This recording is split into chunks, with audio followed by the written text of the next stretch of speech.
Bro, you couldn't pay me money to do that.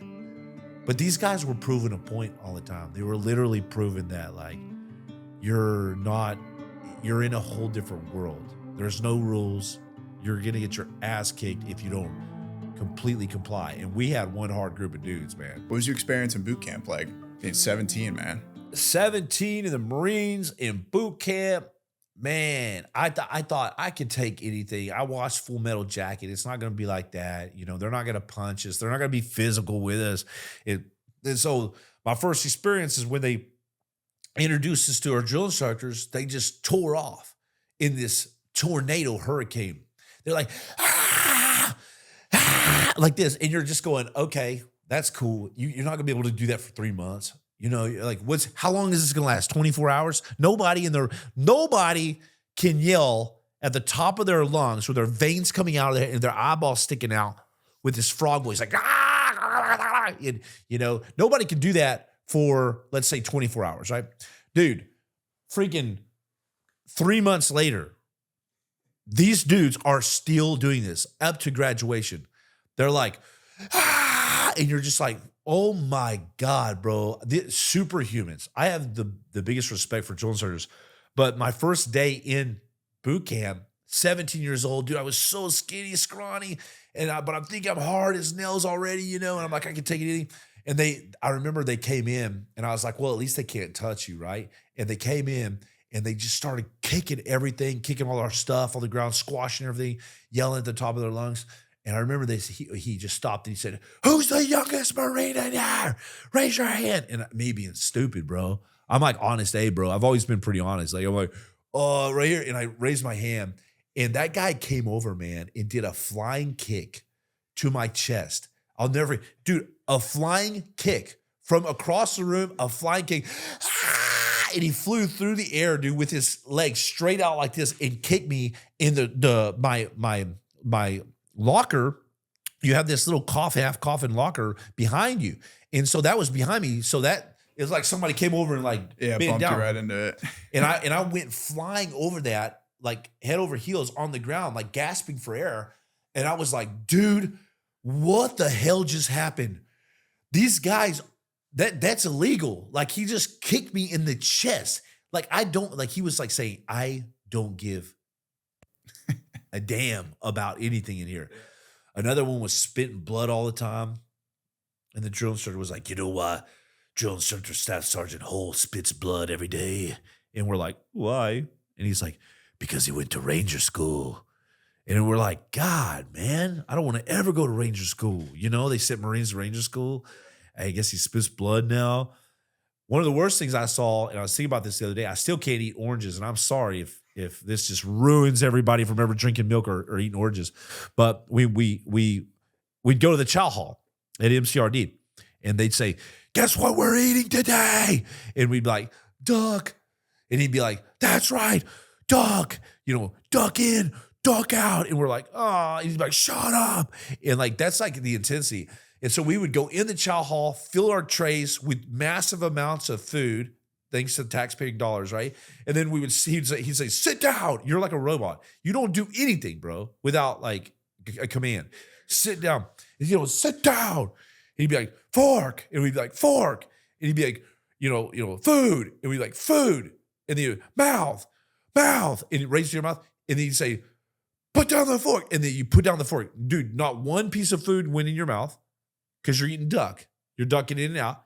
And then you say, trays. And you'd be like, trays, garbage. And you just dump your trays, bro, full of food. Guys are over there like, dude, because you're just worn out. And I'm like, there is no way I'm going to be one of these guys on the damn Marine Corps commercials with the big jaw. Like, how do you grow that jaw? I wanted the jaw, you know, the jaw and the veins. With the music in the background and shit. It's like, you know, yeah, right. And so dump your food. We go outside, but every once in a while they let us eat. And I remember we went outside and we were standing by, and they're always yelling at you. And that drill instructor Staff Sergeant Hole came, he's spitting blood. And he comes over and he's just looking at everybody with these. He looked like a cobra, bro. His eyes were sticking out of his head. He's like, bleh. And you're just like, oh God, like a freaking nightmare. And one of the guys threw up everywhere. Like he was just sitting there, he goes, "Blah," and he threw up. And it was like, and I looked, and it was like, and you don't dare turn your head. You don't dare make a move. But I was like this, like with my eyes. Yeah, a little peek. Yeah, my eyes. And I saw like this orange covered in milk. And Staff's aren't whole like that Cobra. He just slides over. He's like, yeah, this is what I like to see. Yeah, like some sick dude. And he went and picked up the orange and like shook it once with all this milk on it and ate it in front of everybody. And he's like, oh yeah, that's good. That's what I like. And I'm just like, bro, you couldn't pay me money to do that. But these guys were proving a point all the time. They were literally proving that like, you're in a whole different world. There's no rules. You're going to get your ass kicked if you don't completely comply. And we had one hard group of dudes, man. We were locked on, bro. Let me ask you this then, because that's actually so interesting you say that. I hear it time from time. It seems like there is something special about Marine training where like it's not necessarily maybe the physicality that like a Buds may have or, you know, like when you go through selection or SEAL school, like those type of elements, but it's more so that like rough and tough and, you know, like that, just the way that the drill sergeants operate. What do you think it is or the reasoning behind that's so important for Marine boot camp? I'll tell you exactly what it is. It's called tradition. And when you stop teaching tradition, then you're going to lose the Marine Corps. When you stop teaching tradition in the SEALs or Green Berets, whatever it is, you're going to lose that guy's ability to jump on a grenade or jump on a Constantine wire. Because check it out. The only reason why you're so badass in the Marines or SEALs or SF is that there are brothers that went before you and did incredible things. And so in combat, you remember Dan Daly, Smedley Butler, how they stood up in the Battle of Bellawood in Tufel. I got Tufel tattooed on my chest right here. Devil dog. It means satanic possessed dog. The Germans gave it to the Marines because they were covered in withering hell of gunfire. The machine guns had cut the grass like a lawnmower. They said all the grass was cut down. There was so much hell of fire from the Germans, from the wood line in the Battle of Bellawood in France in World War I. And at one point, they were all going to die, all the Marines. And this is really where the Marines got their name. And Dan Daly stood up. He was a sergeant at the time, battle-hardened dude. And he stood up in the withering fire. And he said, come on, you sons of bitches. Do you want to live forever? And everybody saw that. And they were like, he's right.